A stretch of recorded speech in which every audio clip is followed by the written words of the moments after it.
So students, जैसा कि मैंने आप लोगों को कहा था कि नेक्स्ट वीडियो मैं आप लोगों के लिए आज ही डालूंगी जो क्वेश्चन आंसर से रिलेटेड होगी। तो इसमें मैंने सारे क्वेश्चन आंसर्स को कवर अप किया है।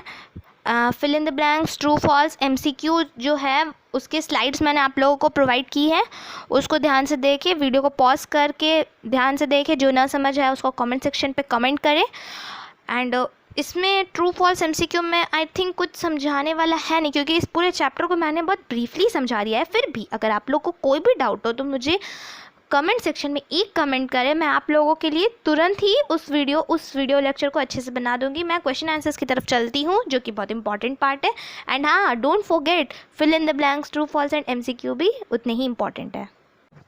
So first question is list the main factors that determine the shape of the cell. So answer क्या है? Main factors that determine the shape of a cell are. इस question का meaning है ऐसे कौन कौन से फैक्टर्स हैं जो सेल के शेप को डिटरमाइन करते हैं, मतलब सेल का शेप कैसा हो वो बताते हैं। तो पहला है difference in shape are due to their location, मतलब सेल का शेप जो होता है वो डिफरेंट इसलिए होता है क्योंकि वो डिफरेंट जगह पाया जाता है। कोई हमारे स्केलेटल में है, कोई हमारे नर्वस सिस्टम में है, कोई हमारे एक्सक्रीटरी सिस्टम में है। So therefore due to the different location cells are different in shape. And second is due to the functions in the tissue, means अब वो सेल्स का वो सेल्स फ्रॉम टिश्यू, देयरफॉर उस टिश्यूज़ का different functions होता है, इसलिए वो डिफरेंट शेप के होते हैं। Second question, distinguish between unicellular and multicellular organism with two examples. Unicellular organisms क्या होते हैं? These are the organisms which are made up of single cell, example euglena and amoeba। means unicellular organism वो organism है जो single cell से बने होते हैं, and multicellular organisms वो organism है जो बहुत सारे cell से बने होते हैं। okay, examples human, birds, animals, etc। Question number 3, give reasons for the following. Means इस स्टेटमेंट के लिए हम लोग को कुछ रीजंस देने हैं कि आफ्टर ऑल ये क्यों है, क्या है, कैसे है। First, the cell is called the structural and functional unit of life.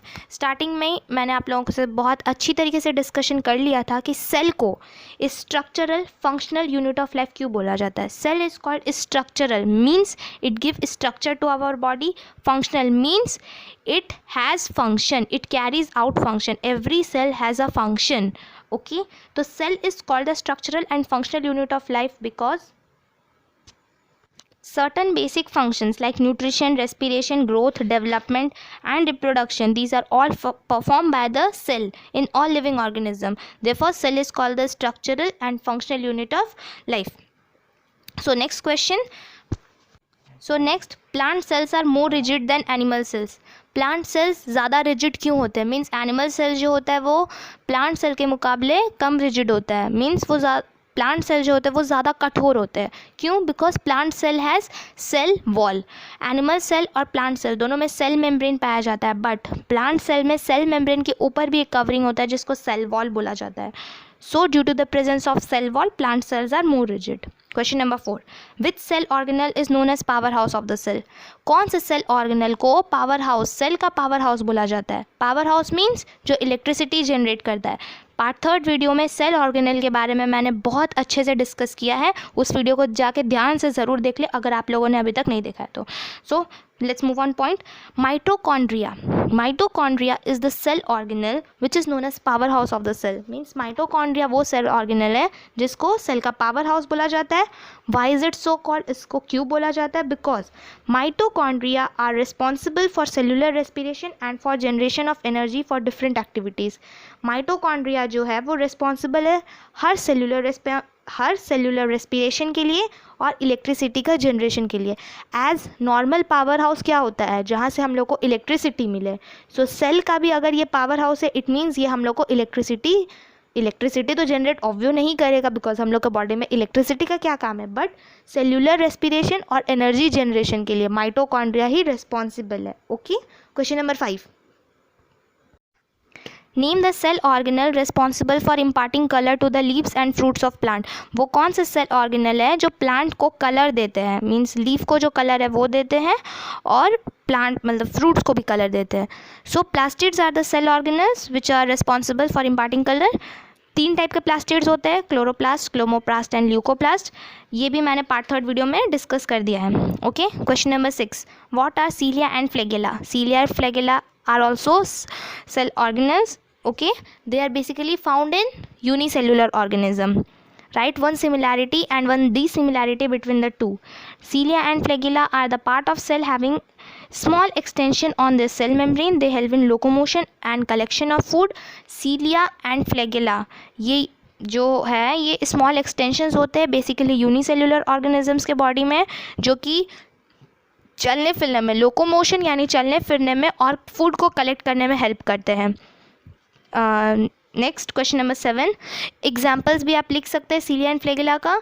सीलिया जो है पैरामीशियम के बॉडी में पाया जाता है एंड यूग्लिना का बॉडी में फ्लैगेलम पाया जाता है. Okay, so next question is question number 7. If onion peel cells and chick cells are observed through a microscope, state the two major differences that the observer is likely to find.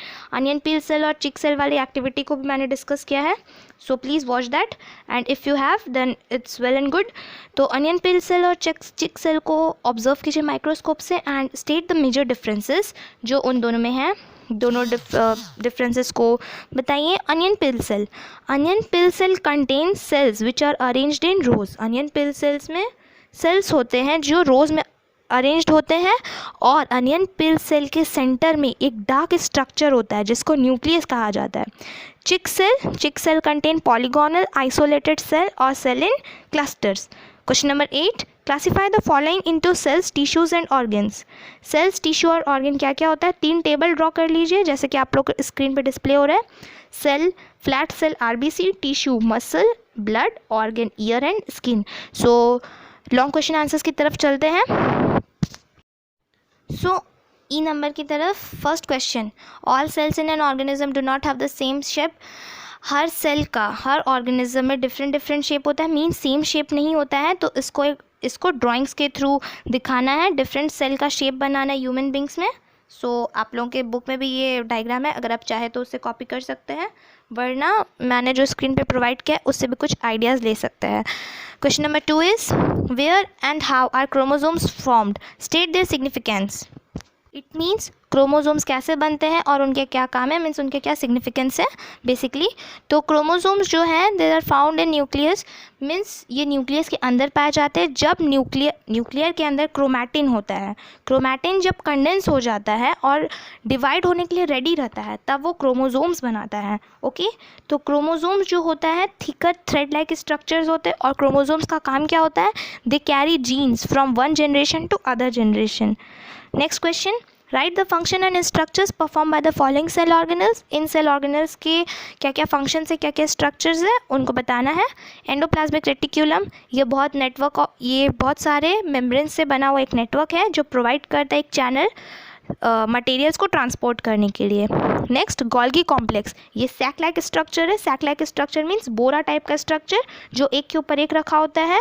ये help करता है process करने में और package करने में food material को. Next question, nucleus क्या होता है? ये स्पेशलाइज सेल ऑर्गेनेल है जो न्यूक्लियर मेम्ब्रेन से बना हुआ होता है. न्यूक्लियस के अंदर न्यूक्लियोप्लाज्म पाया जाता है और ये रिस्पॉन्सिबल होता है for controlling all the cellular activities. Nucleus. Okay, next, vacuole क्या है? ये वैक्यूल जो है वो प्लांट सेल में बहुत बड़ा होता है और एनिमल सेल में छोटा होता है.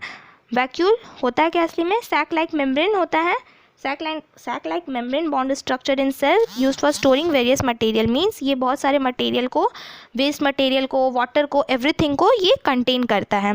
नेक्स्ट है mitochondria is also known as powerhouse of the cell. ये तो बहुत इंपॉर्टेंट है कि माइटोकॉन्ड्रिया को सेल का पावर हाउस बोला जाता है.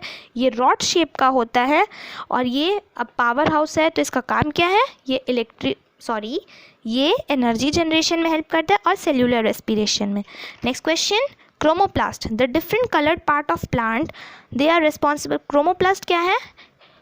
ग्रीन कलर को छोड़ के बाकी जितने भी कलर है प्लांट में they are due to the presence of chromoplast. Okay, so these are responsible for imparting colour to different parts of the plant except green.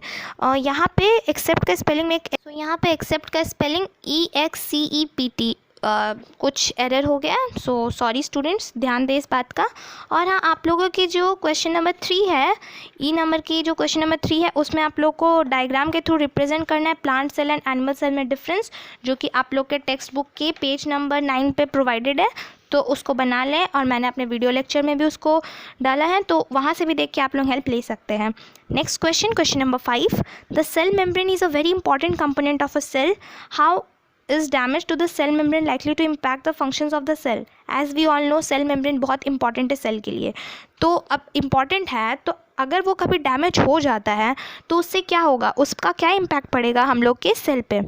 Cell membrane जो होता है, मैंने आप लोग को बताया है पिछले वीडियो लेक्चर में कि सेल मेम्ब्रेन जो है वो हम लोग के घर के डोर की तरह काम करता है। हम लोग का घर का जो मेन गेट है, उससे कोई अंदर आ सकता है और कोई बाहर जा सकता है, बट कौन अंदर आता है और कौन बाहर जाता है, जो जिसका कुछ काम हो या जो दरकार हो, तो वही है सेल मेम्ब्रेन। सेल मेम्ब्रेन एक डोर तरह का है, एक डोर है हम लोग के सेल के ऊपर, जो अलाउ करता है entry and exit of substance. Okay, तो अगर सेल मेम्ब्रेन डैमेज हो जाता है तो this entry and exit of substance, ये भी डैमेज मीन्स इसका फंक्शन चेंज हो जाएगा। देयरफॉर इसका आंसर क्या होगा, हम लोग का सेल में कुछ भी घुस सकता है, कुछ भी निकल सकता है, मीन्स कोई भी नेसेसरी चीज़ निकल सकता है एंड कोई भी अननेसेसरी चीज़ घुस सकता है। So therefore the cell membrane is a very important component of cell. This controls the entry and exit of substance as per the requirement of the cell. Therefore if it is damaged it will cause a very bad impact in our cell. Okay, next question, जो कि last question है, I hope yes this is the last question. Define the term cell for plants and animals. Name the different organelles that make a cell. Explain why none of this cell is called a structural and functional unit of cell. Cell का definition I think मैंने अभी तक बहुत बार बोल दिया है कि this is the basic structural and functional unit of life. Different organelles कौन कौन से, plastids, mitochondria, endoplasmic reticulum, Golgi complex, vacuole, ribosome, cilia and flagella. And next question, if explain why none of this is called the structural and functional unit of life. Cell को तो हम लोग structural and functional unit बोलते हैं life का, okay, but ये cell organelles को क्यों नहीं कहा जाता है? आफ्टर ऑल ऐसा क्या है जो सेल ऑर्गेनल्स को structural and functional unit of life नहीं कहा जाता है? So first of all cell को स्ट्रक्चरल क्यों बोला जाता है? क्योंकि ये हम लोग के बॉडी को एक स्ट्रक्चर प्रोवाइड करता है। हर सेल का फंक्शंस होता है डिफरेंट, इसलिए उसको फंक्शनल भी बोला जाता है। बट क्या सेल ऑर्गेनल हम लोग के बॉडी को स्ट्रक्चर प्रोवाइड करता है? The answer is absolutely no. Cell organelle हम लोग के बॉडी को कोई स्ट्रक्चर प्रोवाइड नहीं करता है, इसीलिए इसको हम लोग स्ट्रक्चरल यूनिट ऑफ लाइफ नहीं बोलते हैं। This only provides function, this have particular function. So I hope every doubt is clear of all of you. So अपने सभी दोस्तों के साथ शेयर करें, मेरे इस चैनल को लाइक कर दे, सब्सक्राइब कर ले, और सब्सक्राइब करने के बाद एक छोटी सी घंटी होगी साइड में, उसको दबा ले, ताकि आप लोगों को मेरी ये वीडियोस ऐसे ही मिलते रहे। नेक्स्ट चैप्टर के साथ बहुत जल्दी मैं आती हूँ। So bye bye guys, take care and have fun, bye.